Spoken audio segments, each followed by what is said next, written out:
Hello, everyone, and welcome to Thursday's Inquisition. We would have done it yesterday, but the World Cup was on, and we were all wanted to see Casey cry as England get beat because Tuchel fucked it. But we've got a great guest tonight. Sir Henry is going to join us tonight. So it's going to be a new guest. He's quite into the tabletop theatrical wargaming and things like that.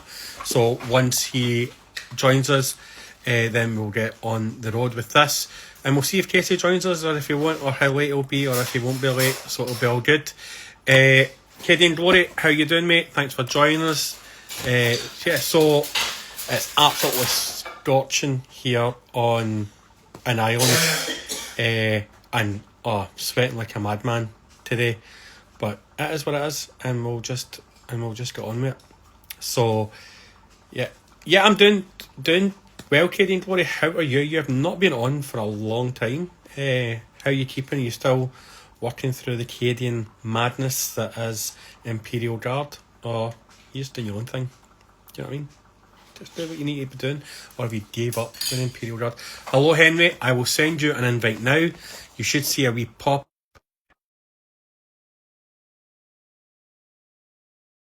and you'll join me, and Katie and Glory will be watching as well.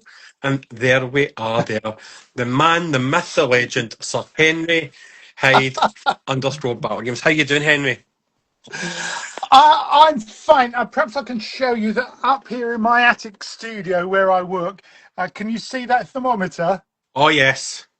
It's 30 something degrees up here. So the answer to your question basically is I'm quite warm. But other than that, I'm fine. Thank you very much indeed. This is a new experience for me. As I was saying to you just a couple of minutes ago elsewhere, as I've never gone live on Instagram before. So thank you very much for showing me something new.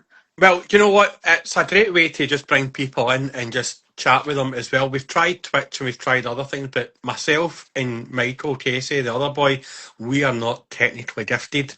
We did have a IT specialist, aka my son, but he sacked us and he's doing his own thing now. So we kind of just have to do it ourselves. But yeah, it's nice and easy, and it's always good. And then we have some. I put up a story earlier on, asking people to ask us questions, and our chat is always quite active. So no doubt we will have some questions from the chat as well. Fantastic. But just on the heat, I don't like us Brits. We are not built for heat.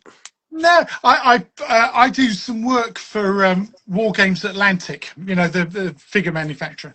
I designed a lot of their packaging, and so I regularly chat with Tony Reedy, who's the boss, and he's based in Newark in the United States, over in Rhode Island, I think that is. And he keeps saying to me, Henry, why don't you just turn on the air conditioning? And I'm like, what air conditioning? British homes do not have air conditioning. If they were built anything before about the year 2020, nobody has air conditioning. So he can't quite understand, because I'm saying, oh, mate, I'm going to have to stop working now, you know, go downstairs. I can't cope with it because I'm up in the attic here. And he's like, no, what, just turn on the aircon. No, crazy. We don't do aircons because we'd rather just buy a fan that circulates the same hot air. But Yeah. it's absolute madness. So anybody in chat wants to throw Henry any questions, throw them in the chat as always. I'll get a bit of light here so people can see me a little bit better. Maybe can they see? Does that help a bit? That helps a bit. There you go. Yeah, everybody can see you well. So for people that don't know you, it's the first question that we ask everybody. Do you want to just give yourself a wee brief introduction of what age you were when you first got into miniature gaming, and what was the first thing that you played or painted? Oh my goodness me. Okay. Well, I'm 65 now. So I remember my dad making me a toy fort and getting me some little plastic British Guardsmen. And I remember them because they were tiny 20mm things. And that for some bizarre reason, the heads were detachable. That's weird. That was weird. Some weird made in China, goodness knows what that was. But I would have been probably about 5 or 6 years old at that point, I would have thought. My first proper war game What I mean, obviously, I bought boxes of the little 1/72nd scale Airfix soldiers and that Yeah. kind of stuff. I think my first ones were probably Romans and Ancient Britons and the American Civil War stuff, you know, Confederate and Union infantry and stuff. But I first, because my dad died in 1971 when I was 10. I'm sorry to hear And that. oh, it's a long time ago now, mate. And I remember my mum had to do some business in town. So busy, widowed woman, obviously, she said, look, you know, you go to the library and amuse yourself, and I'm going to go and have my hair done or whatever it was. I can't remember. So that was fine. And I was really interested in all the shelves of kind of the military history stuff, uniform books. This was obviously in the days before Osprey existed. There was a brand of book called Allmark, I think it was back then. Anyway, so the first book I discovered about wargaming, and I'm reaching up to my shelf here, was this one, The War Game by Charles Grant. Right. And it was the first, this was published in 1971, actually the same year as my dad died. And it was the first time I'd seen a book where there were actual proper rules for a game, you Right. know, that, oh, so you don't just chuck marbles at them or ping rubber bands or whatever it was, you know. I had little matchstick cannon back then, as a lot of lads my age did. No, there are actual rules, and you organised your troops into battalions and squadrons, and you know the game was divided up into moves and things. Everything was decided by scales, you know. So there was a ground scale, there was a time scale, and all the rest of it. So that was definitely, so 1971, I can date it exactly, late 1971. Suddenly I got back home with this book and started organizing my airfix soldiers into proper units and started trying, you know, measuring moves and rolling dice and that kind of stuff. So that's I can say with almost complete certainty that is would have been late 1971 probably when I first started proper wargaming. So I was 10 years old. So, what I mean was it? So, I take it you were playing with yourself initially. Pardon the Well, I pun. had, you know, I had pals at school with whom I would play toy soldiers, you know. Yeah.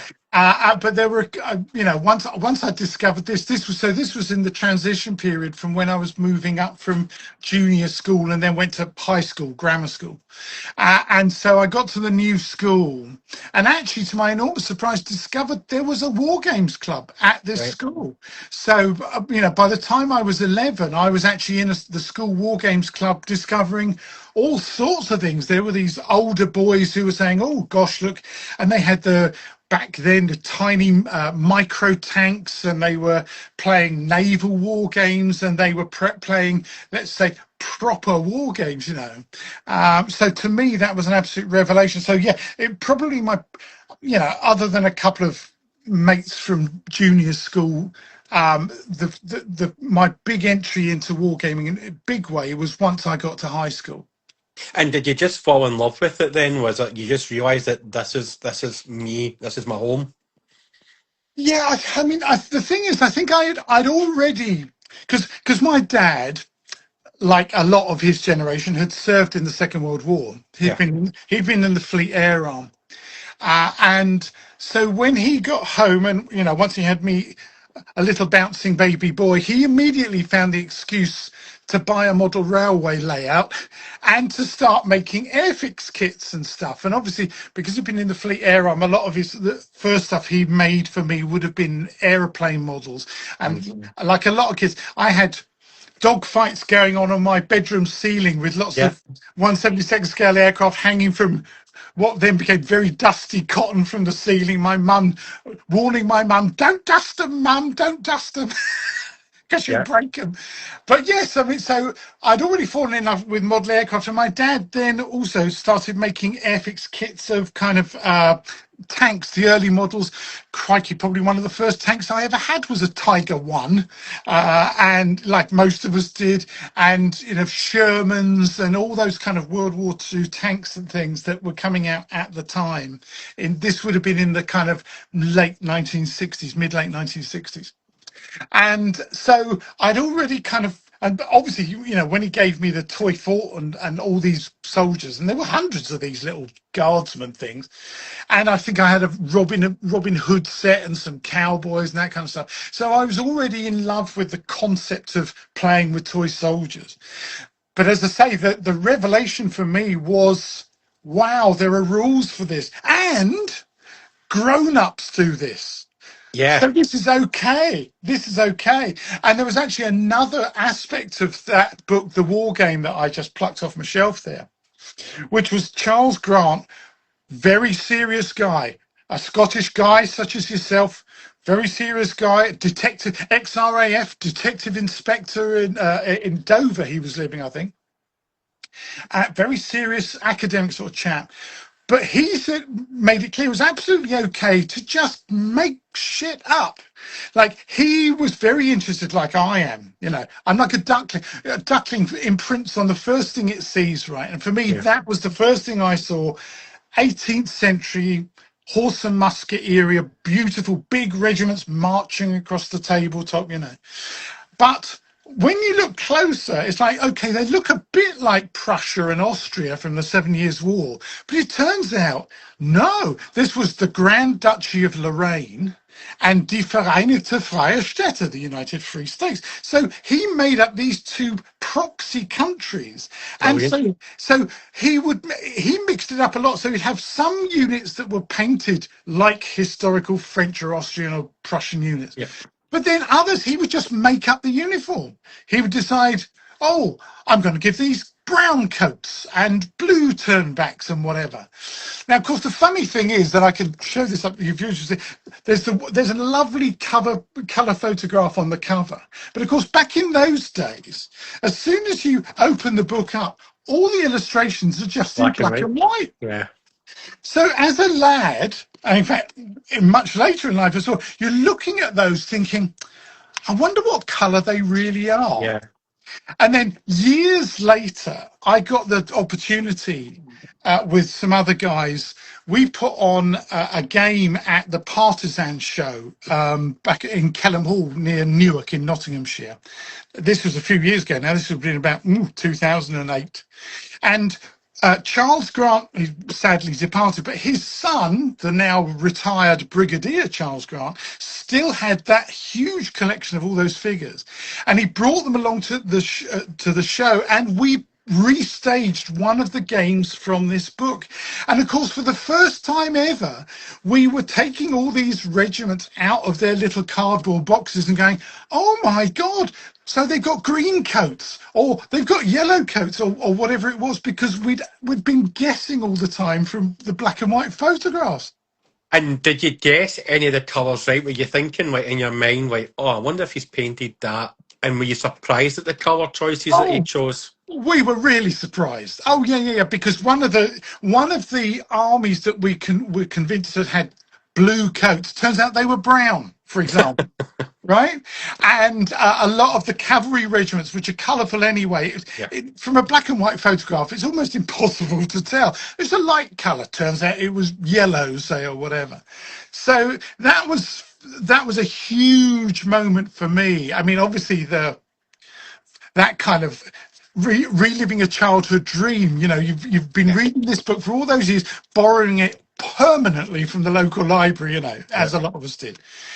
And sort of coveting the idea of having armies like that, and then actually getting to play with those figures. And in fact, the story didn't end there, because, again, many years later, a couple of years ago, Charles Stewart Grant, who's the son of this Charles Grant, had decided he'd had enough of the collection of the figures of Spencer Smith miniatures. They're sadly no longer manufactured in this country. Originally in the 1960s, 70s, they were produced in plastic. I say plastic. The guy, Ronald W. Spencer Smith, who cast these figures, God knows what he was putting in his mould, because the composition of the plastic was very strange. And he'd add colourings as well. So you get some brown figures, grey figures, blue figures, red figures. And sadly, many years later, those of us who collected them discovered that whatever he'd done made the plastic brittle over time. Oh, They started decomposing. So you'd be playing a game and lift up a figure and it would snap off at the ankles, or the head would come off, whatever. Tragic. Anyway, many years later, I have very fortunately been bequeathed some of the original units that appeared in this book by Brigadier Charles Grant, as because he's moving on and collecting a different manufacturer's figures now. So he disposed of his dad's collection, and I got some of the units, some infantry and cavalry and stuff, which is wow. But obviously a lot of them very fragile. Excuse me. So I've actually made a YouTube video about me restoring one of these particular regiments of figures. And the trick, it turns out, is anyone who's watched the BBC's Repair Shop knows you have to be very careful with stuff. So I've discovered the trick is, first of all, to give them a coat of PVA adhesive, white glue adhesive, because that kind of seals everything in. And then, cool. if necessary, you can kind of touch up the paintwork over the top of that. But that seems, touch wood, to have stopped the deterioration of the figures. So that's kind of my, if you like, big story. That's how my very first love of war games, going back to when I was 10 years old, has miraculously kind of carried on all the way up to where I'm 65 now. So in boxes over there, I've still got, as I say, some of the original regiments that appeared in this very book, which is mind-blowing to me. Mind-blowing. I mean, that is because you hear people that, especially people that do like Warhammer or Old World, they collected it when they were younger and then they sold it. I know my co-host Casey, he regrets selling and getting rid of some of the figures that he had, because it's not just the sentimental value. Well, it's the sentimental value. It's also the actual value, like, because they go for a pretty penny now, as well. But just to go back to when you were playing it in school, like when I was growing up, it was a kind of hidden thing, like tabletop gaming. When you were in school, was it a kind of hidden thing, or was it more open back then? Oh, it was very definitely hidden. I mean, when you go back and read all the early books, Charles Grant, Don Featherstone, Terry Wise, and so on. And in fact, I'm talking to you facing my shelf of very old school wargaming books, actually. And you'll see that we're going to enormous efforts to be taken seriously. This isn't just playing with toy soldiers. Oh, no. This is a proper scientific pursuit. This involves the military history, the study of war, the mathematics, all the research. And, we laugh now looking at these old photographs. When they got together to play, they'd wear a jacket and tie. There were, no one wore T-shirts back then. Oh no, it was a jacket and tie. It was gentlemen only, and so because I was at not a posh grammar school, but a good grammar school in Westcliff-on-Sea in Essex, and it was very much considered, all right, it was taken less seriously than model railways. Somehow, people who built model railways were seen as one step up from people who played war games, right? Right. So I mean, I laugh about that, but I think back to the days, like a lot of us, if you're a Warhammer player, a lot of people certainly would have been heavily invested in White Dwarf magazine for many years, right? And the same is true of other types of wargaming. The magazines have played such a crucial role in the development of the hobby, because of course the magazines appeared in proper shops like, it's gone now sadly, but WH Smith's on the high street and things like that, and you'd have a subscription to the magazine. And back then, oh my goodness me, Meccano magazine, if people don't know what Meccano is, it was kind of an engineering toy. It's kind of a load of metal, and then they did it in plastic as well, but kind of bars with bolts and screws and things, and you could make stuff, cranes and trains and goodness knows what. So the Meccano magazine, Airfix magazine, of course. Then Don Featherstone, one of the, the father of modern wargaming, really, he had Wargamers newsletter, and there was the Courier over in America, and then over here we had Military Modeling magazine, and then, a big step forward, they actually launched Battle for Wargamers. This was in about 1974, 75, something like that. Didn't run for very long, sadly, and then it was reabsorbed back into military modelling. And then Stuart Asquith, another big name in early wargaming, he started a magazine called Practical Wargamer. And then along came the magazines that are still running, Miniature Wargames, which I was editor of for a while, War Games Illustrated, which was launched by Duncan McFarlane, who had been the editor of Miniature War Games, War Games Soldiers and Strategy, which was originally a Spanish magazine until it was bought by Caravanserai Publishing, and that's now a bi-monthly international magazine. And of course, Fantasy's had its own magazines. White Dwarf is probably by far the most well known. Yeah. But the point is that for a lot of us, in the early days of wargaming, you might have had your club at school, but other than that, there weren't really initially any really big conventions you could get to. And also, travel was difficult. There weren't the motorways back then. There weren't the trains back then. And so the magazines, for a lot of us, kind of were the hobby for a time. That's what kept us feeling like, even though I'm not getting to play many games, I'm still a war gamer. I'm still in touch with the hobby, and I'm still learning things about the hobby and reading articles about, weird guys on the other side of the planet doing strange things about, deciding what the weather was on turn 6, So for me, the magazines played a huge role alongside all this, and that's kind of, that's in my blood, really.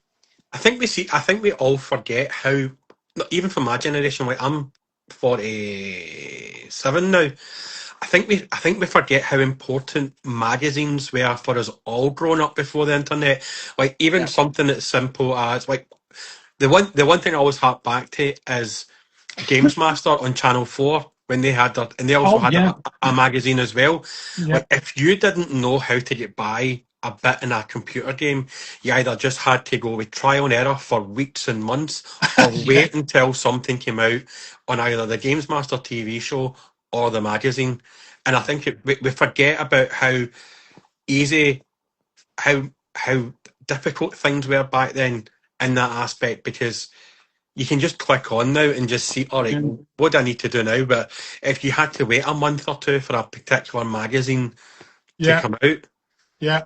And also, thinking back, back in the 70s, Military Modelling magazine had a column called Uniform Info.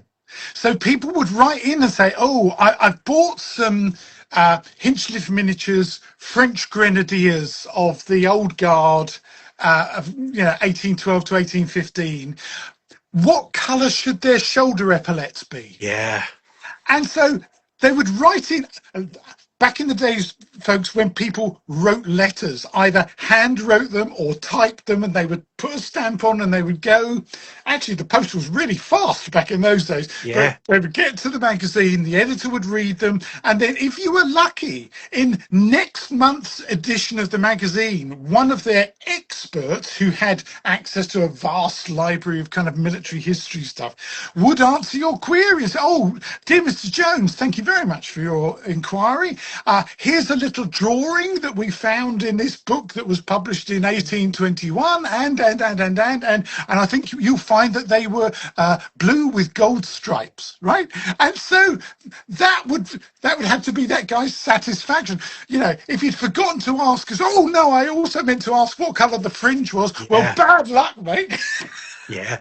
Well, it's so mad when you think about how heavily we relied on mail. I remember entering competitions when on going live on Saturday morning television, answers on a postcard. I remember when I was living with my granny and grandpa at the time, it was a question about snooker, forcing my papa to go down with a self-addressed envelope with the answer, and then watching it, waiting to see Yeah, if you were picked. Like the mailman must have been so fit back in the day because they had yeah, first class and they also had second class yeah. deliveries that day. It was mad to think. Yeah, absolutely. Yes, because you'd have two deliveries a day. You'd have a morning post and then an afternoon post or a lunchtime Yeah, post, right? And sometimes, I mean, the local post office up here, I remember used to have something like 4 collections a day, right? And so, because the post box, the good old red pillar box, was filling up so quickly. And you said something there that's really, yes, you people like if you were interested in buying some miniatures, right? So you'd buy, say, a copy of a military modeling magazine, and it would have adverts and classifieds in it. So you would have what was became a huge company, Miniature Figurines, for example, based in Southampton, saying, "Oh yes, our latest catalogue is available now. Please send an SAE together with 2 first-class stamps to yes. this address." Right, so you would self-address and stamp an envelope that covered the postage for them to send you their catalogue back in the post. And then, I mean, something else, just a little anecdote about miniature figurines. Don't know if you ever ordered anything from them, but back in the day, if you placed an order for, say, I'll order 12 French cuirassiers of the Napoleonic Wars, please, they would pack them in a little cardboard box stuffed with sawdust, Yeah. right? And so you'd get the box back and you'd open it up, and the first thing that happens is a cloud of sawdust comes out.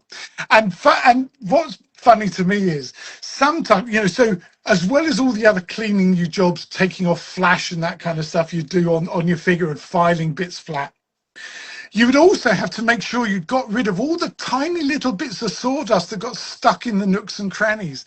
And I've actually got some ancient Greek archers in my collection behind me. And because I did start doing a lot of close-up photography, like most of us did. And one of the images I was looking at, when I got it on the Mac, and I was thinking, what's that strange lump on that figure? So I went and got the figure. I'd actually painted over a lump of sawdust that I hadn't spotted. So it's been preserved in aspect, or rather actually preserved in enamel paint for back in those days. But yeah, the magazines were such a central part of the hobby for a really long time. And as a student, I actually did a year abroad in Germany, in Augsburg. And for that year, the magazines were my only contact with the hobby, because as you say, this was before the days of the internet. Post between Germany and the UK, it was relatively fast compared to now, but still, it'd be a week's wait or whatever. So the magazines were the things that I took with me and just kept coming in the post over to Germany, that were the thing that kind of made me feel like, okay, I may be 500, 1,000 miles away, but I still feel part of the hobby. I'm just going to change it slightly because it's a question I'm going to ask before I forget. What was the paint like back in the early 70s? In the brushes, like what was it? What was it like to paint with back then in those days compared to now? Well, okay. It has to be said that the brushes were mostly really good, because really the only brushes you could get hold of were really expensive artists' brushes, Right. sable brushes. So in terms of the brush technology, I mean, obviously the modern synthetic fibers, Pro Art and all the rest of them, they didn't exist back then. But so what you did have was probably a Winsor & Newton Series 7, and man, you looked after it, right? Yeah. But also the other thing, and this is an interesting question, because the paint, some people were still painting with oil paints, literally artists' oil paints out of a tube and mixing them themselves. But then along came people like Airfix, of course, and Humbrol in Yeah. particular, with enamel paints. And actually the range of enamel paints available by certainly, the 1980s, early 1980s, it was pretty huge range.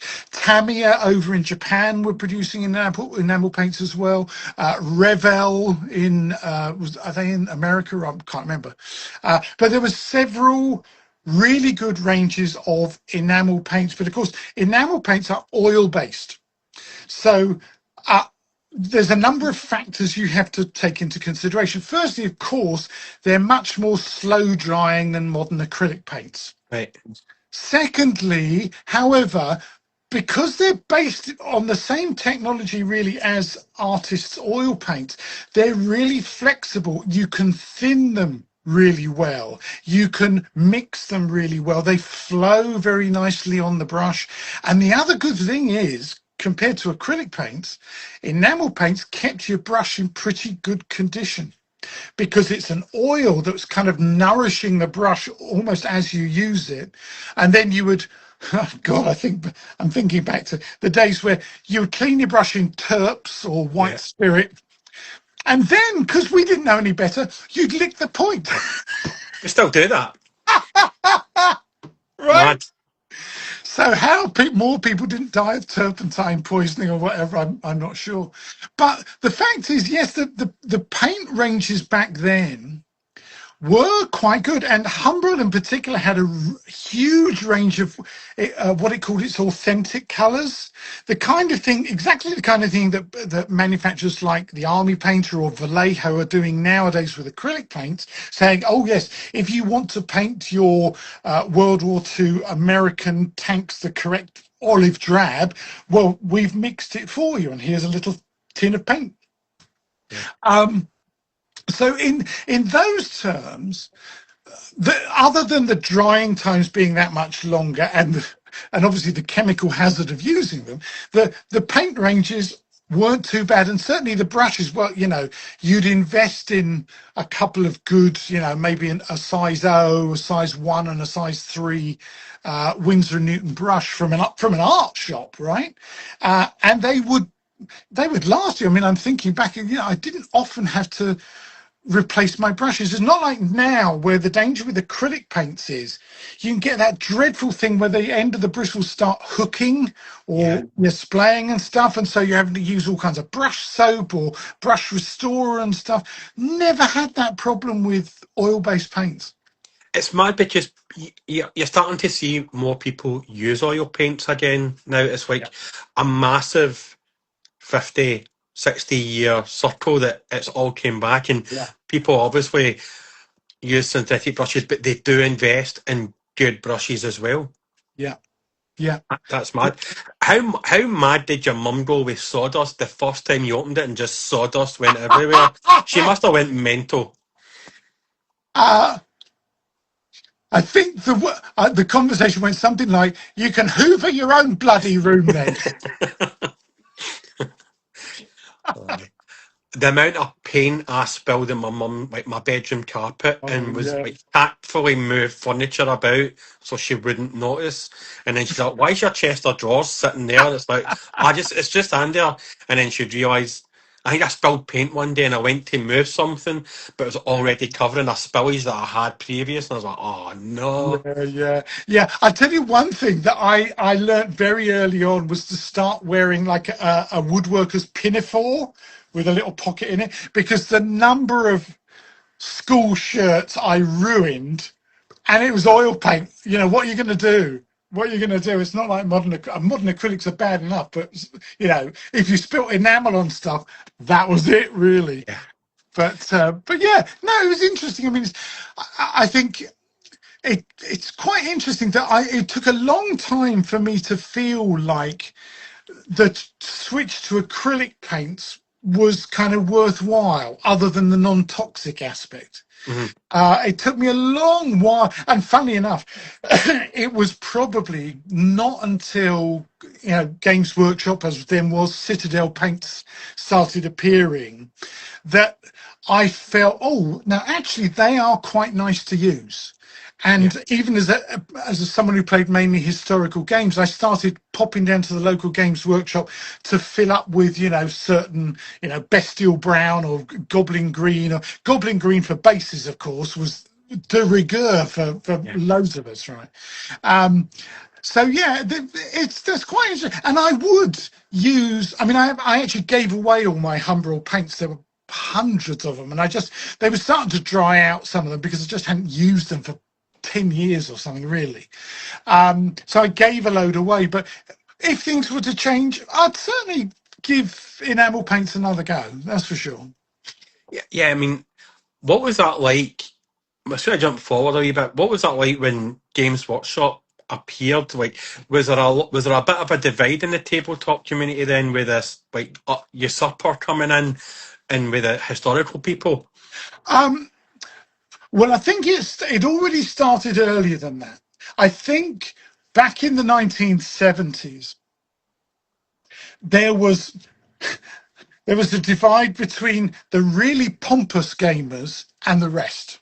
And the really pompous gamers declared that anything that wasn't proper historical wargaming was the work of the devil, right? Right. So fantasy, sci-fi, doesn't matter. All this Lord of the Rings nonsense, and all that kind of stuff, that was declared, null and void. But of course, there was this. Ever since the publication of The Lord of the Rings, there'd already been this huge upswelling of people taking an interest in wanting to be able to game that kind of stuff. And of course, over in America, it hit big people like Gary Gygax and the birth of Dungeons and Dragons, Yeah. and other people, it started filtering in over here as well. So there was already a contingent of people, the camp got divided into people who are, I'm only a historical wargamer. That's it. Not interested in anything else.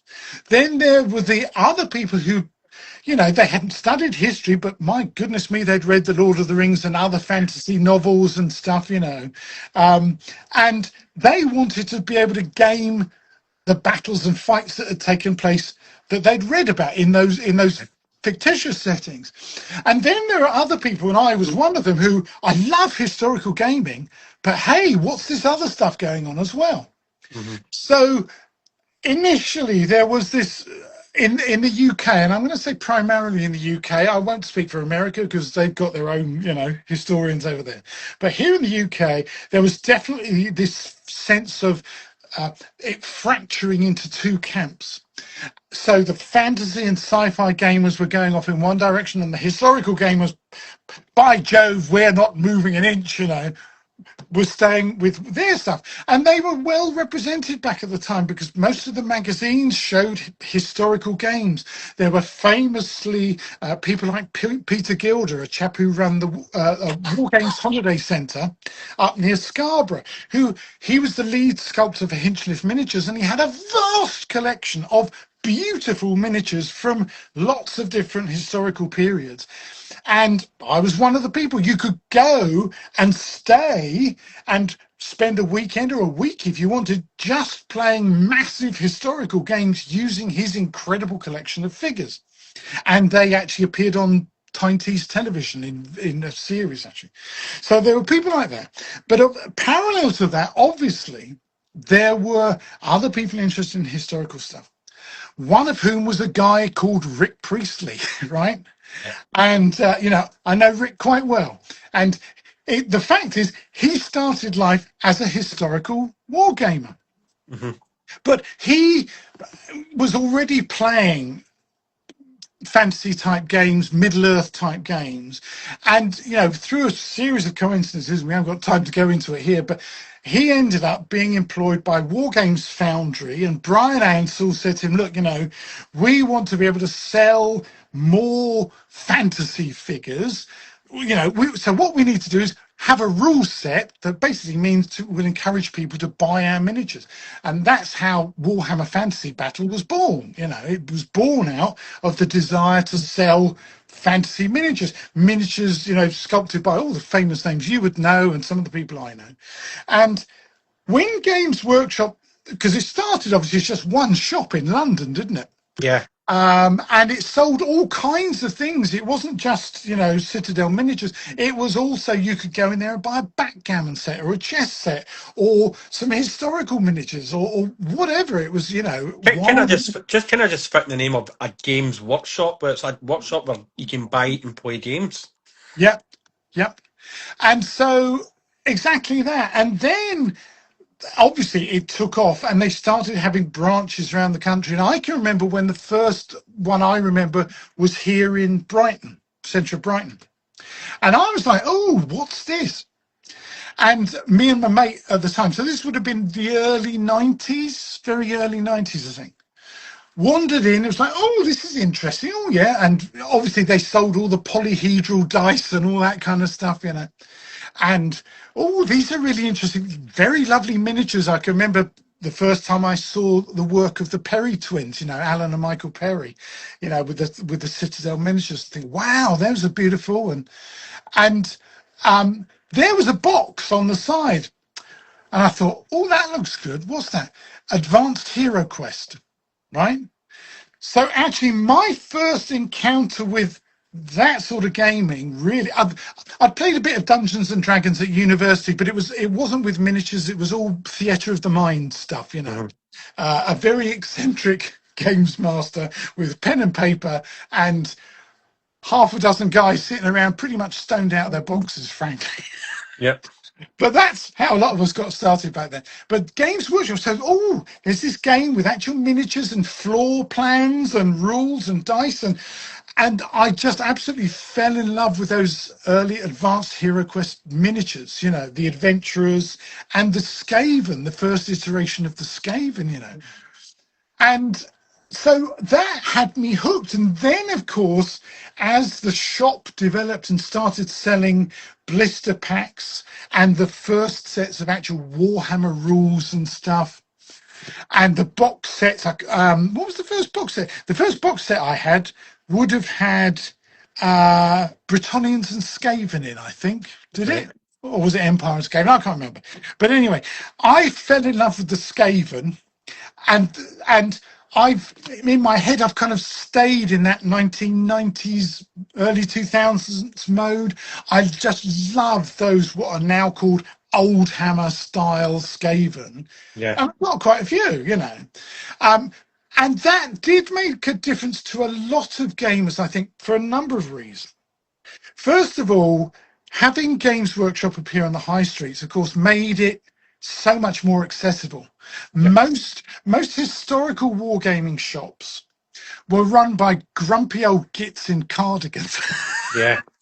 And they weren't just wargaming shops. There'd be some model railways, Yep. some model aircraft, radio control stuff, boats, bit of art supplies. Oh yeah, and over in the corner there's a few boxes of, you know, Airfix figures, some Airfix kits, and if you were lucky, you might have a few metal miniatures from some of the better known manufacturers, miniature figurines or Hinchcliffe or something like that.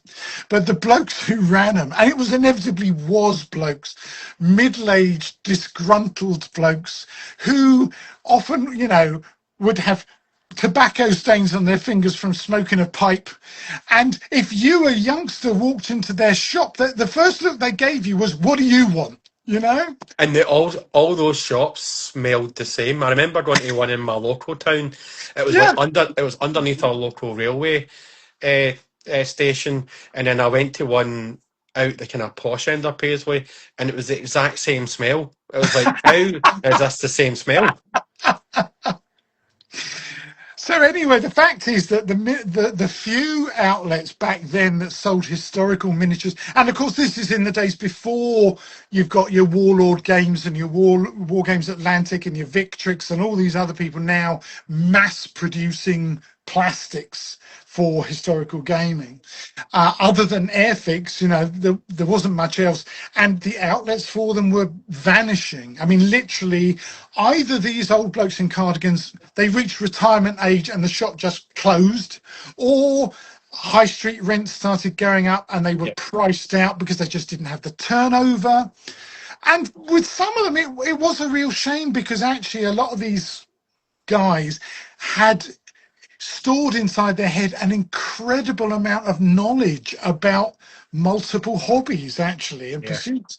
And you could go in and say, oh, you know, particularly model railways, they say, I'm building a London Northeastern Railway 442. Can you tell me precisely what shade of brass work it should have, or what? And they would know, you know, those kind of people. So I think a lot of historical gamers started casting around and thinking, well, blimey, the shop I used to go to get my Humbrol enamel paints has gone. Where else can I go? And then they'd bump into a Games Workshop in their local high street and stick their head in the door. They'd quickly have to get over the very enthusiastic staff in Games Workshop, And they're still the same. I popped into our local one the other day, the Warhammer shop, and I bought a couple of paints. And the first thing, so what are you painting then? And he looked at me hopefully, and I said, if I said 18th century Prussians to you, would that mean anything? And he was like, oh no, don't know what it is. But anyway, so a lot of historical war gamers realised, well, okay, if I want somewhere local where I can literally wander in and look at the range of paints, I'll try Games Workshop. Or if I need some glue, I'll try Games Workshop. Or if I need a little file or some clippers, I'll try Games Workshop. And so bit by bit, more and more historical gamers became exposed to the Warhammer experience, And I mean, back then, I mean, those box sets of the early, particularly I went for the Warhammer Fantasy Battle. I've never really been turned on by 40k. I've got to be honest. I tried it because my godson wanted it. And so I spent a load of money on some 40k stuff a number of years ago now. And of course, then a couple of years later, he discovered girls. What can I Yeah. say?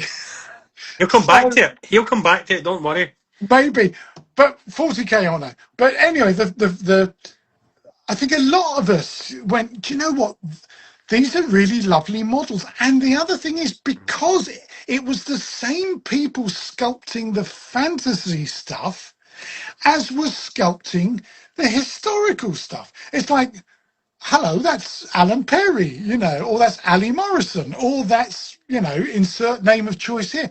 And having met all the guys who were involved with the start of Games Workshop, I know for a fact, well, yeah, we all started as historical war gamers, and in fact, we still are historical war gamers. So I think that's, for a lot of us, it shows what a hugely broad church the hobby really is. And Yeah. if people don't get sniffy and up their own backsides about what they're doing and keep their minds and their eyes open, there's fun to be had on the tabletop. And it doesn't really matter whether it's a historical game or a fantasy game or a sci-fi game or anything else. I'm very much a broad church kind of guy.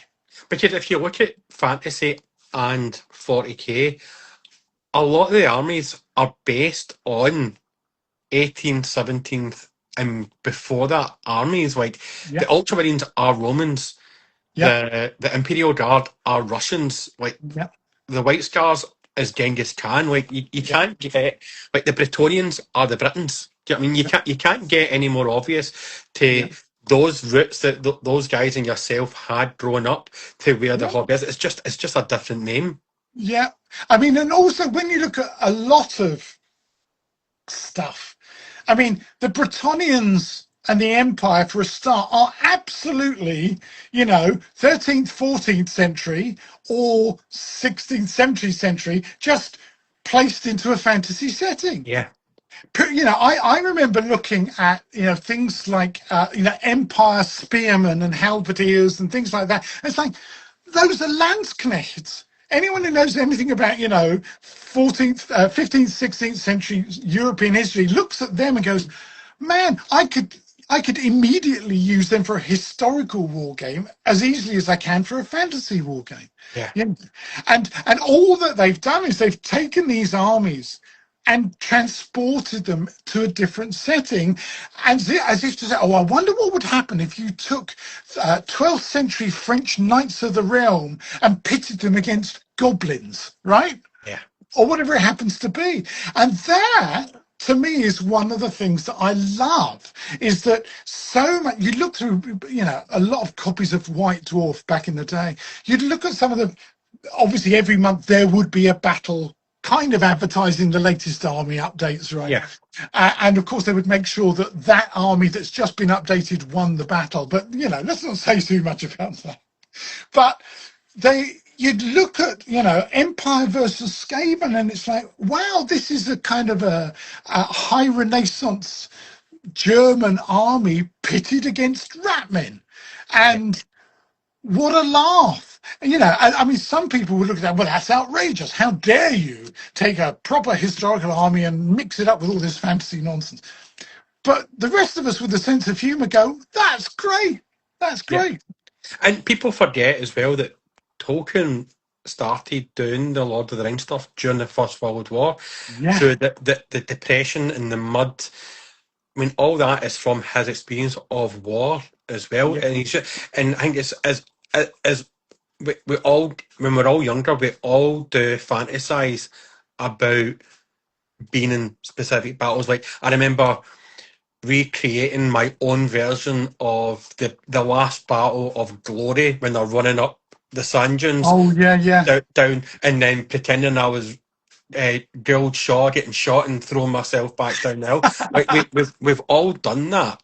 Do you know what I mean? Like we've all fantasized about reliving and dying in historic battles as Yeah, well. it's funny that I mean, it makes me worry. Is this a British thing that we dream about dying gloriously Like do you rather ever than just like winning? do you ever remember playing Dead Man's Fall when you were wee? You stand at the top of a hill and you say, right, I want shot with a machine gun, I want blown up with two grenades, and I Yeah, yeah, want hit with an arrow, and you would do this theatrical death to yeah. the bottom of your wee hill, and then your mate, who was the sniper, would rate your death compared to your mates, and you won. Or is that just a game that we made up when we were younger? Fantastic. I have to say, I completely, understand what you're talking about. I've done similar things. In fact, much later, not I say much later, I was still a young man when I got to university. I got well known for doing a skit showing 100 different ways to die. Brilliant. And of course, it included things like the samurai committing seppuku and being blown up and being shot off my horse during the charge of the Light Brigade and all that kind of stuff. So I know exactly what you're talking about, Don. Did you I've ever? walked in on this on a strange time, haven't I? Pretty much, Terrible. right? Yeah. The typical delayed co-host coming in halfway through a conversation. Like, what is going on? I can't say. I can't say I ever pretended to blow up. You never played Dead Man's Fall when you were wee. You stand at the top of a hill, somebody would be at the bottom.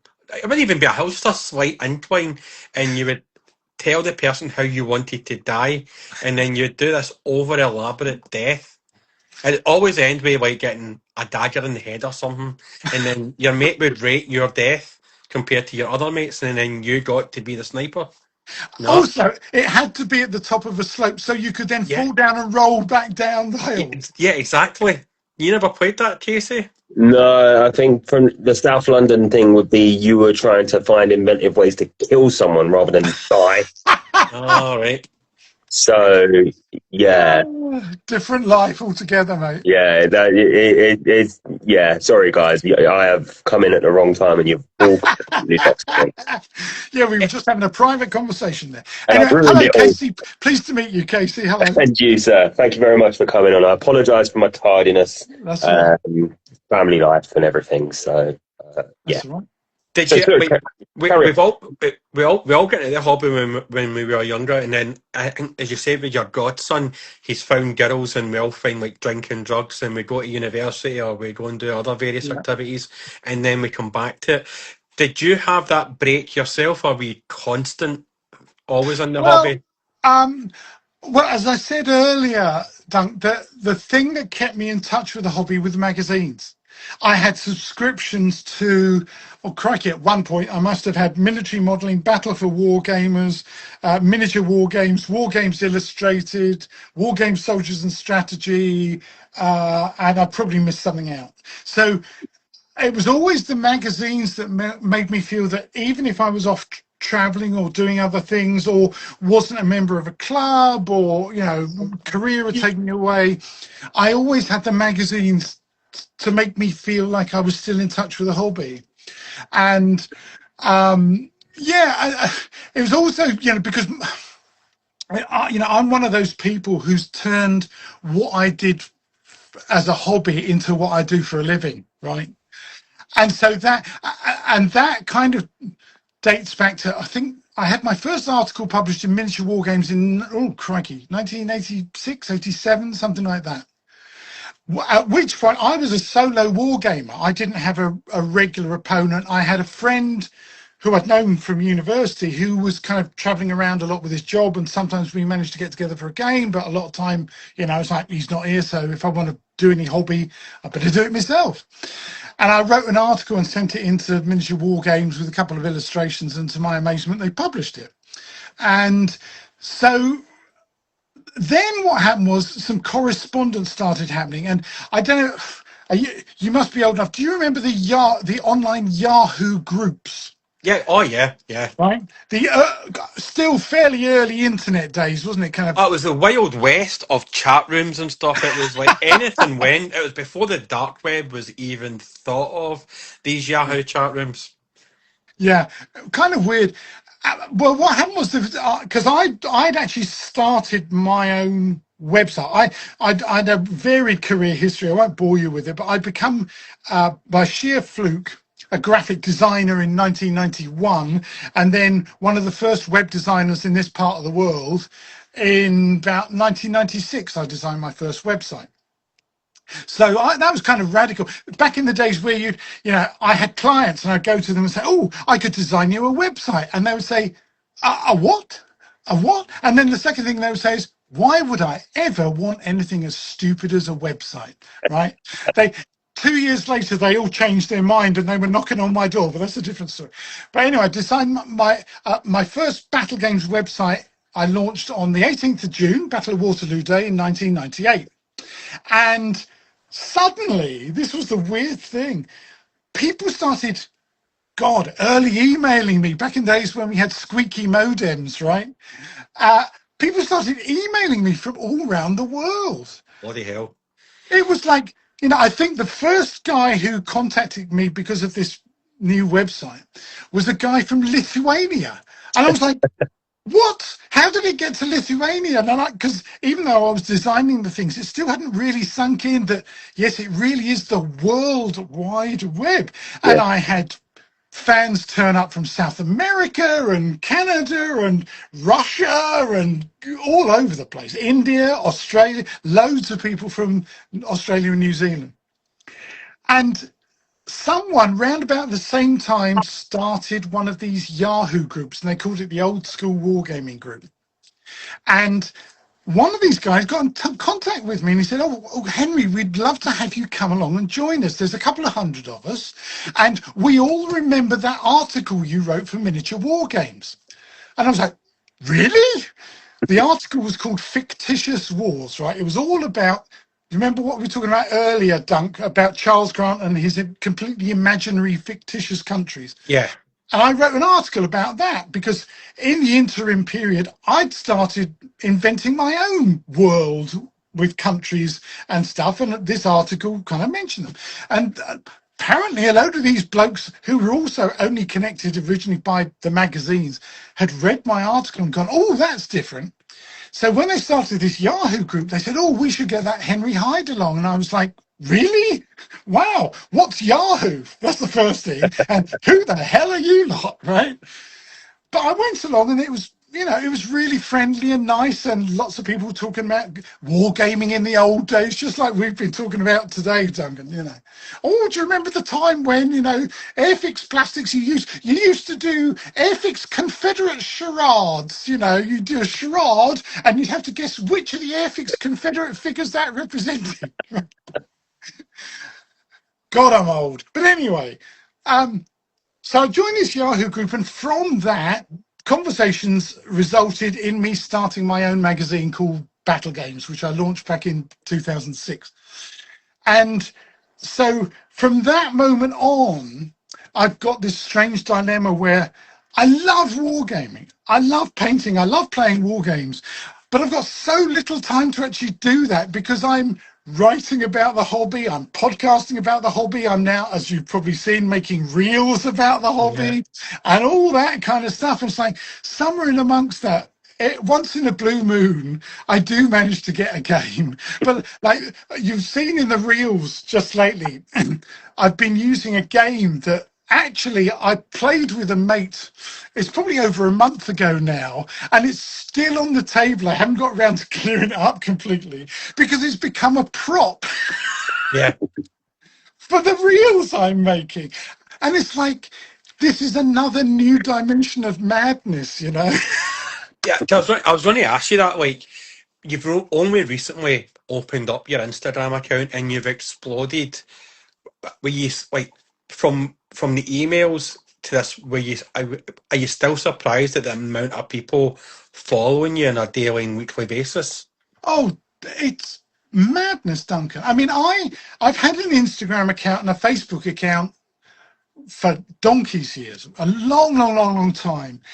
I was fairly active on Facebook for a bit, and then Facebook went really wobbly because of, some decisions made by their management, and I was on Twitter. I had a big following on Twitter, about 9,000 people, but then I was very unhappy with what Mr. Musk did to that platform, and so I decided, you know what, there aren't many occasions in life where you feel like you have to make a moral decision, but I've never regretted just closing down that account on Twitter and moving off.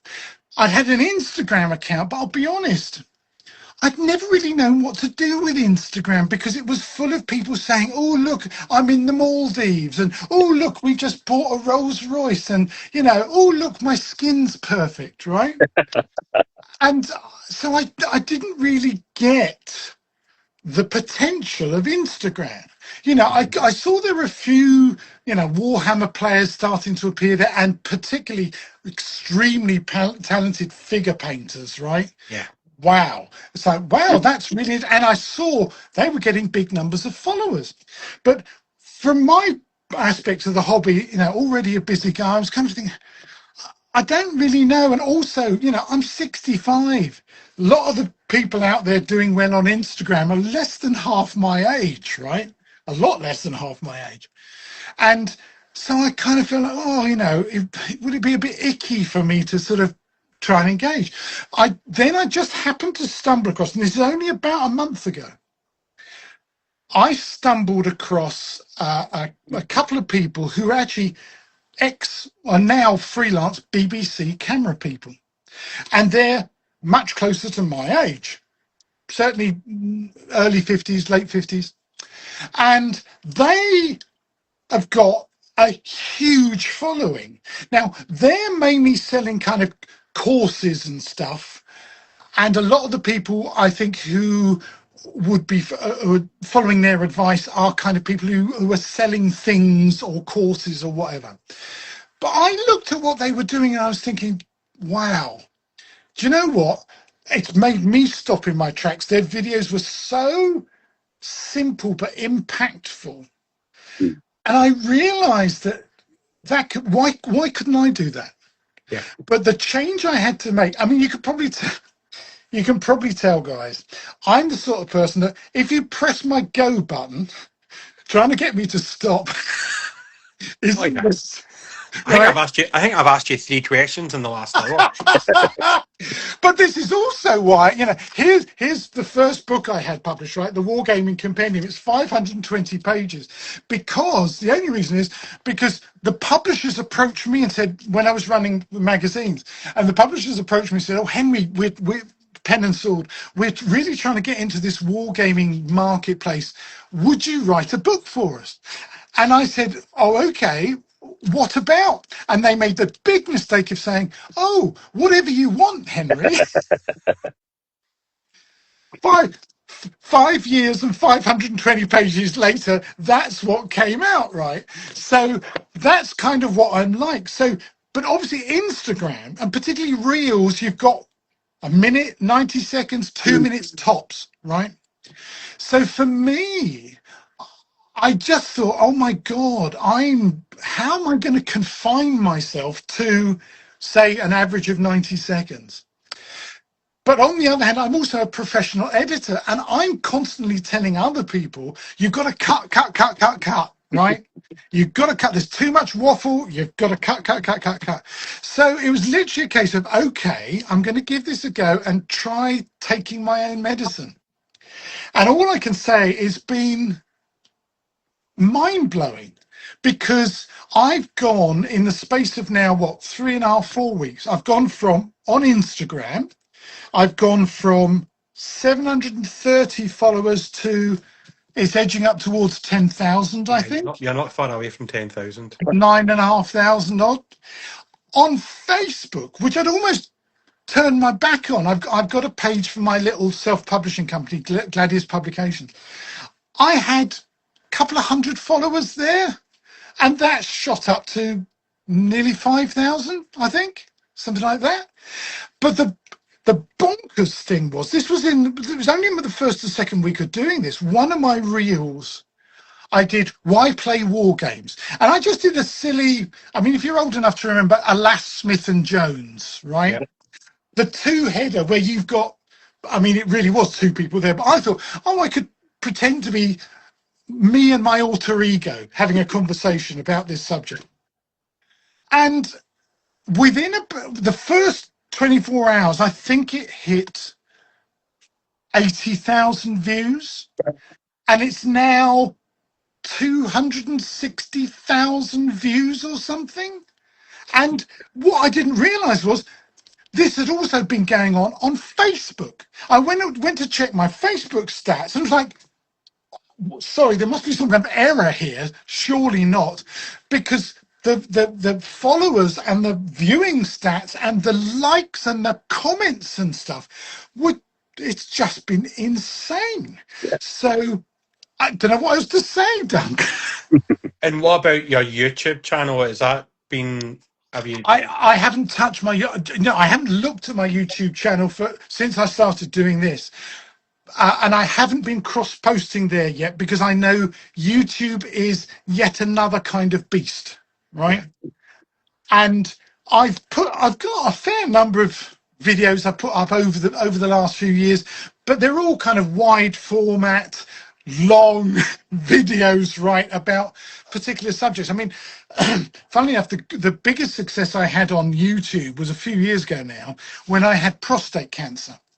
And I decided to make some videos of my journey through the treatment, being diagnosed and the treatment and thank God, the cure for prostate cancer. And they're very, very raw. I wouldn't necessarily advise people to go and watch them, but they're very raw and honest. And I had a really amazing response to those, including I've had emails from a couple of guys who said that series of videos saved their life because it encouraged them to go and get checked. And so that was my YouTube thing was all in my head. Oh, it's for long form, important stuff. I'd also put up a few videos about big games that I played, right? From my imaginations, campaigns and stuff where I played really big battles that have gone on for actually several days. And so I've stitched them together as kind of like a slideshow movie with voiceover and captions and stuff. And they've had, couple of thousand views, that kind of stuff, but nothing like what's been happening here on Instagram, Dunk. This is a whole new world for me. And, it's on the one hand, it's gratifying, of course. On the other hand, it's absolutely terrifying. I mean, like, we were so thankful that you responded back to us, first of all, to come on, because you were actually recommended to us through one of our viewers who had been on as well. And he's like, look, because we're always wanting to not just bring Warhammer people on, we're always wanting to bring on Stranger people. Yeah. And Tablet Ryan, shout out to Tabletop Tyrant, he's like, you need to get Henry Hyde on, and I'd heard about you before. I didn't actually know you were on Instagram, and it was then when him and I was like, oh my god, yeah, definitely get him on, because I love historical stuff. We all love historical stuff, be it through Sharp or World War II. Like, I think my generation, it was World War II, so it was like you had the kind of wee polystyrene planes and the airfix, and it's Star Wars. So we're always wanting to bring guests on, and bringing somebody on like you as well, and just watching your followers grow. You don't normally see followers for guys go that quickly. It's usually girls who come into the hobby and they get all the followers. So it's just so refreshing to see. As somebody put it in one of the messages I put up, Colonel Sanders lookalike getting so much love. Different. Oh, that's lovely. Actually, I tell you what, the sweetest comment I've had was from a young woman who commented a couple of weeks ago. She said something, what we never realised we wanted, the David Attenborough of wargaming. Yes. Isn't that sweet? I think that must be one of the loveliest compliments anyone's ever paid to me. If it also means I live to be 100, that would be fantastic too. Yeah. But I think, I mean, I'm actually in contact with the two. Their names are Chris and Christy Gour are the names. They're on Instagram and Facebook and all over the place. And I've been in contact with them, and they've been following, what's been happening to me, and it's been so lovely because, as I say, they're similar age to me, and they've been incredibly encouraging and supportive because they've also understood what it can be like as an older guy. First of all, diving headfirst into a platform that is better known to be popular amongst much younger people, but also, secondly, that I'm in a very, let's face it, what I do is it's in an incredibly niche sector of a niche sector of a niche sector, right? And so for me, and this is, where I relate to you guys. I mean, not only because actually, not so secretly, I love Warhammer myself, and I am going to get my Warhammer toys on the table as soon as I can, trust me. And role play as well. I love being a dungeon master. We could talk about that in a minute. But I have just been blown away because when I look at my stats, over on Facebook, it's still, most of my audience there it's the grumpy old men brigade, it's the 45 to 75s, retired executive types or whatever, Wait a minute, does that mean that I'm a grumpy person because I'm 47? Yeah, No, you're not right. necessarily, Yeah. but there are, trust me, I've had more comments that I've had to block on Facebook by far than on Instagram. I think I've only had one or two very strange, impolite comments on Instagram. On Facebook, pretty much every day I can guarantee there's going to be one or two snarky comments, right? And the psychology I'm having to adopt is, okay, Henry, when you're getting that many views, but only that tiny number of snarky comments, actually, you're doing okay, right? Yeah. But going back to Instagram, the vast, when I look at you've had, like in the last month, it's telling me I've had over 500,000 views, right? To me, that's like WTF, right? And however, the audience I'm getting is primarily 20 to 40 years old. Yeah. Mm. And to me, I never expected that. I never in a million years. I was thinking, first of all, I'd love to get to 10,000 followers. I'll work out a plan so that over the next year, 18 months, I might get there. The fact that it's happened in 4 weeks, it's just like, but also, and you guys might be able to give me an insight into this. The fact that the audience that I seem to be addressing primarily is half my age or less. To me, that's amazing. I mean, it's lovely, but it does not compute. I think just before I hand you over to Casey, I think it kind of harbours back to what you said. I think when Casey joined about when you were reaching out to people to build websites on their own. Why would I want to use that? It's kind of came full circle with yourself with Instagram. I was like, why would I need to use Instagram? And now that you realise the power of what Instagram is and how it can be used for good, and like people being just following and watching your reels, like it is kind of like, as you say, a wee bit of a last Smith and Jones as well. But Casey, what do you want to add in? Yeah. So I think for me, like, again, touching on what Doug just says there, like being of a different generation, again, using Smith and Jones as the prime example, you've got a whole wealth of people in their 20s and 30s who would never have come across that sort of thing, which I was probably 4 or 5, but I remember those little face-to-face joke things, and I never understood them all because I was a kid. But, just even like all those little things that you can tap into and use as new formats, which for a younger generation, they're going to look at and it's going to blow their mind. I also think, like you sort of touched at, someone comparing you to like, oh look, it's the David Attenborough of wargaming. Like that is, I think, the perfect way of saying it, because there's so many people of a younger age than us that will have no experience of what wargaming was, Yeah. apart from maybe their favorite creators tapping into like, oh look what the Perrys did donkeys ago. We can do this. Look what Yeah. this was years ago. Look what that was years ago. And I think as well, and this is my take from what you've been doing versus what I've seen myself. I've gone to a couple of salutes and I love them. I think they're great. But what I've found is the people who really go in on the historical tables, the wargaming groups, they kind of isolate themselves a little bit. Mm. You know, because this is our thing. This is what we do. You're young. You're here because of something you've seen on the internet. We're not interested in that. So you're breaking down that barrier, because there are generations of kids who probably would go back and watch Sharp, who've done GCSE history, A-level history, whatever they call it now. I don't know. It's, you know, who want to get into like Napoleonics, you know, anything before that, anything after that. And when it's sort of being gate kept almost from them. So you're eliminating that barrier and saying, hey, look at all this cool stuff. And that is really capturing people, because you're not their usual creator doing it. You're someone new, fresh face. And I think you've tapped into that really well without, from the sound of it, realizing what you've done.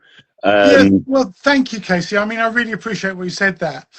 But also, I recognize what you're saying as well, because one of the big problems that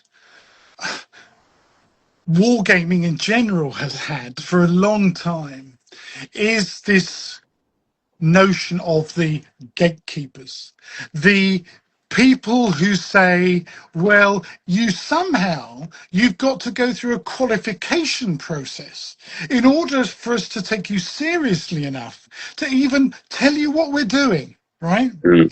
And that's appalling. That's something I've fought against all my life. I'm a council house kid. I worked bloody hard. I got to grammar school. I got to university. I've had a number of jobs over the years. And in the end, I've ended up being self-employed because I got fed up with employers acting as gatekeepers. I've ended up self-publishing my latest books because traditional publishers, frankly, suck. Right? I mean, that first book, the Wargaming Compendium, took me 5 years to write. And you get a modest advance, and an advance is literally what it says. An advance means you get given some money which you have to pay back from the sales before you then get any royalties. And my second book, for all sorts of wacky reasons, took me 9 years, the Wargaming Campaigns book. I mean, there was cancer, COVID, and a mental breakdown thrown in the middle there, so it got a bit muddy. But anyway, right, that took me 9 years. But again, it's like tiny advance and 10% royalties. So if you ever worked out what I was earning per hour writing those two books, it's like, oh dear, right? And nowadays, with the best will in the world, you know, it's something happening to all publishing companies, not just Pen and Sword. When you become an author, if you're lucky enough to be chosen to become an author, then they say you have to sign a form that basically says, oh yes, so you're gonna basically have to do all your own marketing. So nowadays, it's like, so hang on a minute, you're getting 90% of the income from the book. A lot of time you're discounting the book, not telling me about it, but then my royalties are cut as a result. And you're not really doing much with the marketing other than, oh, we put it in our twice yearly little newsletter we send out. So what the hell am I doing? So I started self-publishing via my own PDFs, via my own PayHip site, and through paperbacks and stuff through Amazon, where I get 70% royalties. Now, right? So that's another gatekeeper that I've kicked into touch. And when it comes to the hobby, I hate it because I've seen it happen. I hate it when anyone, and it don't have to be a youngster, but particularly if it's a youngster, sidles up to a game that's going on at a show, and all they get shown is that person's back or given a grunt or, oh, here, I'll read our newsletter or whatever, go away. That's appalling. Yeah. And I'm one of those people, and I'm not alone, but I'm one of those people who said it doesn't have to be like that. It shouldn't be like that. When it's like that, that makes me angry. So this is also one of the motivations for me thinking, okay, well, it was the motivation for me writing my books, right? My first and second books were, right, basically, if you've never played anything in this hobby before, here's the hobby inside the covers of a book.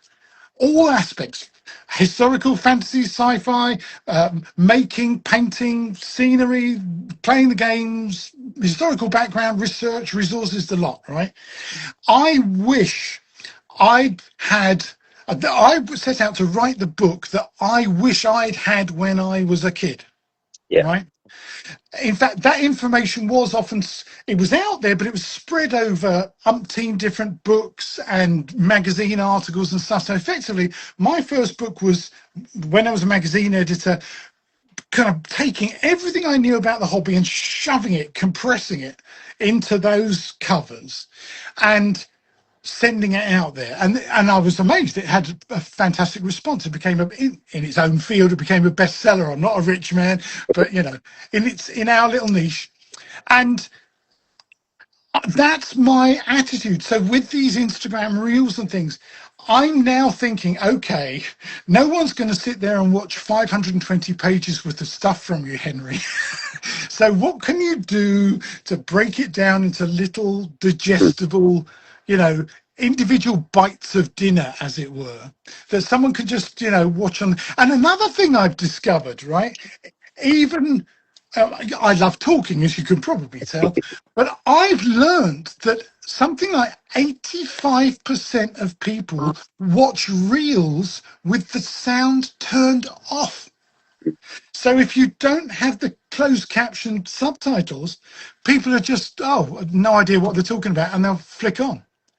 So again, the learning curve of all this is amazing. So that's, if you like, my motivation is to get past this sense that just because I'm my age, yes, and I'm a white Anglo-Saxon, atheist, not Protestant, male, I live in Brighton and Hove, which is not a poor area of the country, but I would hate the thought that someone would look at me and think, oh, he must be a right pompous ass. He won't let me play with his toys, right? Yeah. That's the opposite of what I want to achieve. I want to say, coming to our lovely hobby, here's, bit by bit, I'm going to show as many facets of the hobby as I can: historical, fantasy, sci-fi, role play, board games, crossover games, you name it, because it is such a wonderfully all-encompassing hobby. And here's the other thing I'm massive on: it's really good for your mental health. Yeah. All of us, certainly in the years since COVID and the rise of artificial intelligence, our average stress levels have gone up through the roof, right? And having been through my own mental health journey, one of the ways I recovered from that, I did have proper therapy, but also I'm just the kind of guy, if I don't understand something, I just start reading books. And I've amassed a library of books about psychology, mental health, and that kind of stuff. And I realize, again, that's something that not only that's some more knowledge I can pass on to people that might help them in their lives. And hello, Painty Dave, by the way, because he's someone else I know feels strongly about the mental health stuff. But also, it's an aspect of the hobby that, there's already so many amazing reasons to pursue this hobby, but that's another one. That actually pursuing this hobby in whatever form is incredibly good for you. Yeah. Yeah. But we've only got 5 minutes left, so I thought we can run a bit longer if you need be, because I've had a little bing from a missus, so I've got an extra 10-15 minutes. So I'm just going to go into a wee bit of a few personal questions. So we like to ask our guests some personal questions. So when you're sitting at the weekend chilling out, what type of crisp would Mr. Henry like to chew on? These are the important questions These are of the our show. important questions. Mm. Well, first, I love the premise. when you're chilling out at the weekend. I'm self-employed. That doesn't happen. But anyway, my crisps of choice. I'm a big fan of good old Walker's cheese and onion, and I also like the sweet chili flavour crisp. I also like kettle chips. Quite a lot of different flavours of kettle chips. But yeah, I was brought up a cheese and onion man. I will die a cheese and onion man. And when you're eating your cheese and onion Walker's crisps, what would you like to wash it down with, both alcoholic and non-alcoholic? All right, well, start with the non-alcoholic. That's easy. Coffee. I'm a coffee addict. I love good coffee. I have a stack of packs of Lavazza ground coffee downstairs. Because my sister lives in Italy, so around about the age of 11 or 12, I was introduced to my first espresso, and my mother must have had a fit, thinking, "Oh my God, he's going to be bouncing off the walls." But it stayed with me, a love of coffee. But alcoholic, I like. Okay, there's two things. But I've had to stop drinking quite a lot over the years because I'm type 2 diabetic, and alcohol's not good for your diabetes. But when I do indulge, I like a really good red wine, a type of red wine that you would you would call it a black red, a really dark, fruity and yum. There's actually a wine that's quite easy to get hold of. I think it might be Australian, called Jam Shed. Yep. That's really cheap. Actually, it's very good value. My actual favourite is a wine from the south of France called Cabalier, which you can get from Laithwaite's. Absolutely, it's like cherries and berries, and I'm salivating thinking about it. So those are my things to choose. So good red wine and coffee. Also, I did my year abroad as a student in Bavaria, in Germany. So Oh, yes. Great place of the world. Yes. Oh my God, German dark beer, dunkles Doppelbock. A very quick story. When I was doing my year abroad, there's a monastery in Bavaria called Andechs. Right, it's on the top of a hill. Most things in Bavaria are on the top of a hill, Yeah. and so you walk up this winding road, and then there's some old medievally buildings, and you go down some steps and into this cellar, where the monks are serving their local dark beer by scooping it out of the barrel, right? And so and of course they're serving it in liter steins. Yep. Well, I don't remember myself, but I'm told I managed to drink something like 9 liters of this stuff back in the days when I could. And the next thing I knew, I was being bundled into the back of someone's car, because coming out of this cellar up to the top to walk back down the hill, I tripped on the top step and rolled about 100 yards down the hill, completely comatose. It was the fresh air. It was nothing to do with the 9 litres. It's Yeah. always the The fresh pressure. air. It was the thin atmosphere. You're quite right, Dan. You're quite right. It was You the know what? altitude. Having done a couple of Oktoberfests, when you're in them tents and you're necking them styles, you don't care. You go out into the fresh air and it hits you. You're not lying. It is an actual science. Absolutely. Of course, it's absolutely. Thank you. Thank you. That's so good of you to remind me that, of course, it was an experiment for scientific purposes. Yes. So I do love German dark beers, but of course, I mustn't drink them too often because they have a high maltose content, Yeah. which is very sugary. But anyway, there you are. Does that answer your question? Yes. Yes. Casey? Carrying on off topic then very quickly, when you find you are not doing anything war game related, how are you chilling out? I love listening to music. I've got massive Spotify and Apple Music playlists. I actually, if I've been really stressed, have you heard of the Calm app? Yes, I use it to go to sleep sometimes. Yeah, yeah. So I often, if I'm been feeling really stressed, I plug myself into that with the headphones on, with the background, seashore sound or river or woods or whatever it is, and the dulcet tones of, what I can't remember their names now. But anyway, yeah, that's something I do. I I'm a bit of an activity freak. I mean, I paint, I love painting watercolors. I've been doing some acrylics, experimenting with abstract art using gold leaf. I play a little bit of music, not as much as I would like, but I've been known to. I used to be in a medieval reenactment group and played a lot of medieval music and drums and stuff. That was fun. Um, I cook a lot, which is why I am the shape that I am. I love cooking. Um, I love. The reason I live where I live because grew up in Essex. I grew up in Westcliff-on-Sea, Southend in Essex. Yeah, I know it. Yeah. Right, which is fine, but I came down to university in Brighton, Sussex Mhm. University, and absolutely fell in love with this place where you got the South Downs on one side and you got the Yeah. sea on the other. So one of my favourite things is to go out for a walk, either along the seafront, particularly when it's quiet, or up onto the South Downs. Often I'm a keen photographer as well, take a camera, whatever. Or now these phones are amazing, aren't they? But that's becoming increasingly important to me because, as I mentioned cancer, COVID breakdown, but also I had appalling arthritis for about 3 years. And so in the last year, I've had 2 hip replacements. So having been pretty much crippled for the best part of 2 years, being able to go out for a walk again is pretty miraculous, it Yeah. feels to me.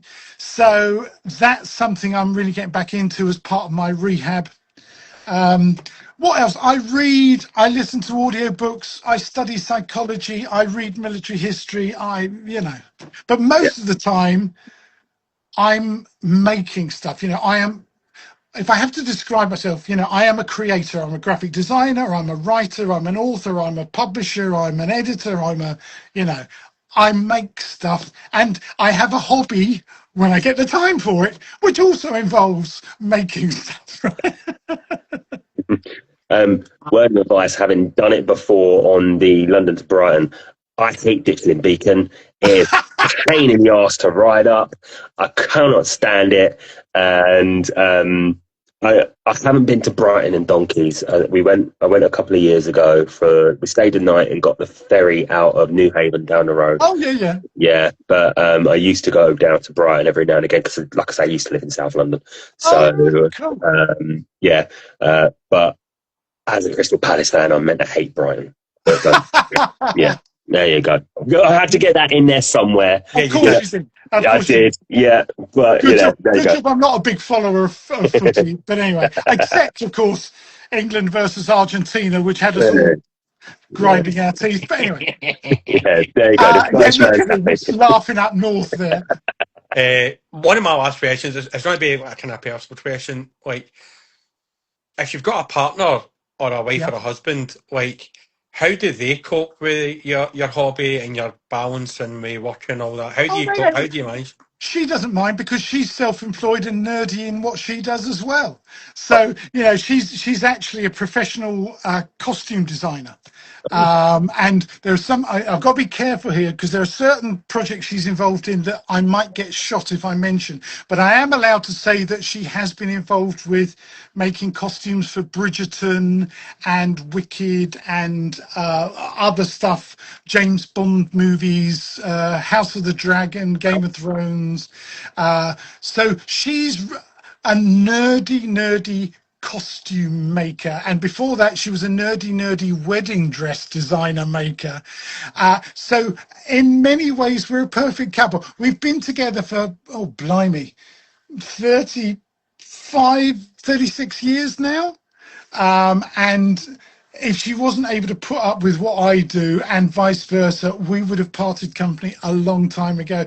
So it's quite interesting that when we do get a day off together, often I'm up here doing stuff in the Luftwaffe, as it's called, and she's downstairs in her room. Oh, I'll just throw a dress together or something, and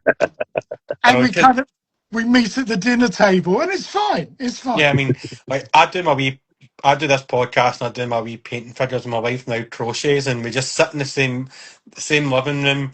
We put on a murder documentary, and we just do our wee hobbies. Casey, do you have any final questions? Because need to go and feed. My wife's a type 1 diabetic, and I can see her Oh, sugar levels are high. I've got the app in my phone, so I need to go and sort the missus out as yeah, well. yeah. Yeah. Understandable, mate. Yeah. Understandable.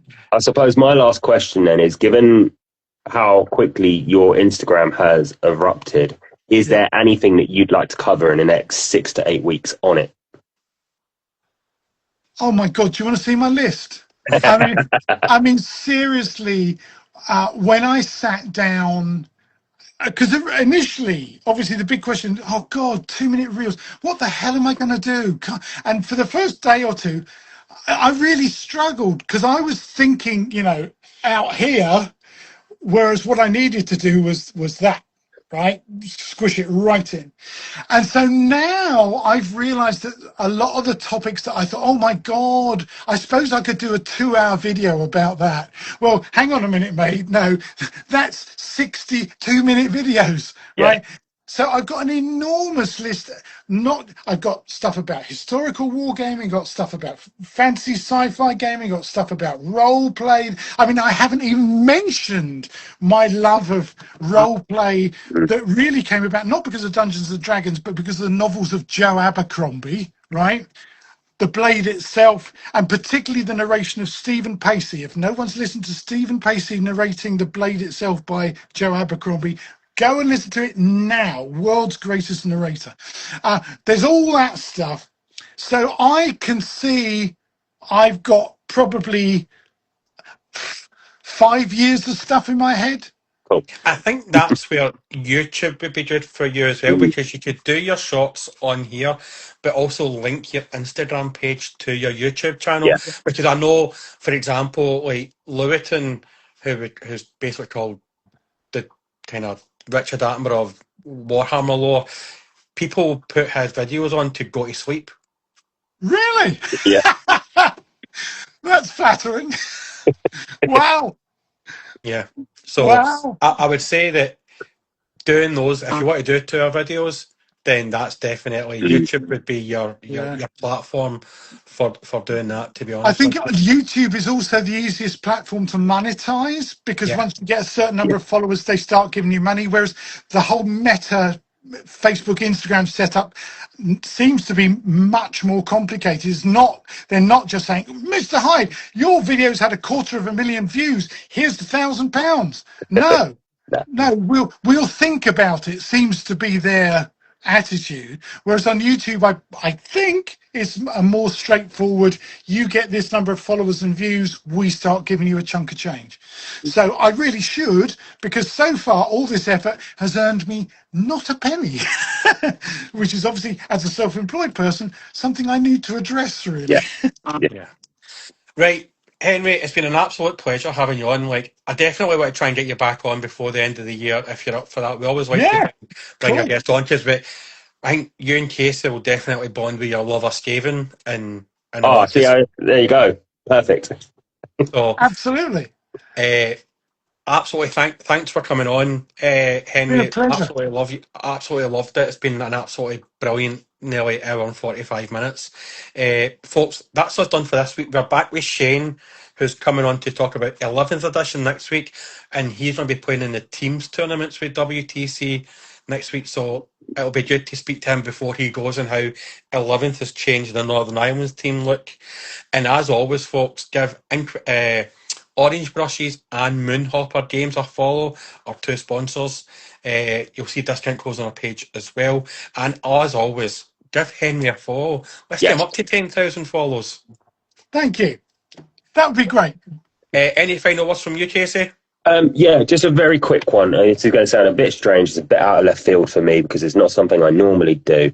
A little bit of a trigger warning. This might be upsetting, but I recently found out that someone I knew a very, very long time ago ended his own life.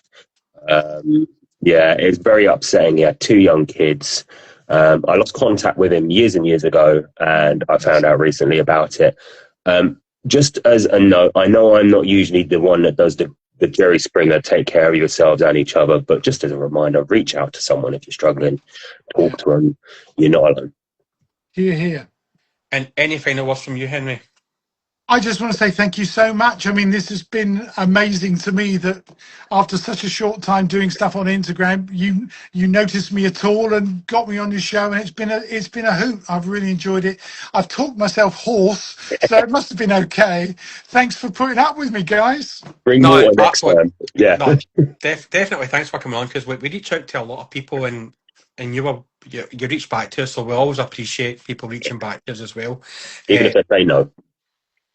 But from now on, I will be supporting Spain to beat the Argentinians, because Spain has them cheating their way to the final. But Argentina and England in the final, it was the lesser of two evils supporting Argentina. So, Viva España, and we'll see you next week, folks. Cheerio, bye. Cheers. Bye bye.